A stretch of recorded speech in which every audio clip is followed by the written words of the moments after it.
ඔයා දන්නවද MMA සටනක් අතරතුර මේ පුද්ගලයා ප්‍රතිවාදියාගෙන් දරුණු ලෙස පහර කනවා දකිද්දී ඔහුගේ බිරිඳ පාලනයක් නැතුව කූඩුවේ දැල අද්දරට ඇවිල්ලා කෑ ගහනවා.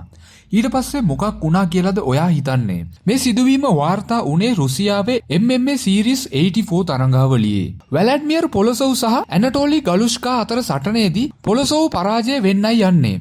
ඒ මොහොතේ ඔහුගේ බිරිඳ දැල අද්දරට ඇවිල්ලා කඳුළු පිරුණු ඇස් වලින් කෑ ගහලා සටන නවත්වන්න කියනවා. ඇයට දැනුනේ ඇගේ සැමියාගේ ආරක්ෂාව ගැන ලොකු බියක්. නමුත් තප්පර කිහිපයකින් සිද්ධ වුණේ අදාහ ගන්න බැරි දෙයක්. පොලොසොව් Tamanගේ අවසාන ශක්තිය එකතු කරගෙන ප්‍රතිවාදියාගේ අත Tamanගේ දෙපා වලින් අගුළු දාලා ආම්බාර් එකක් යොදා ගත්තා.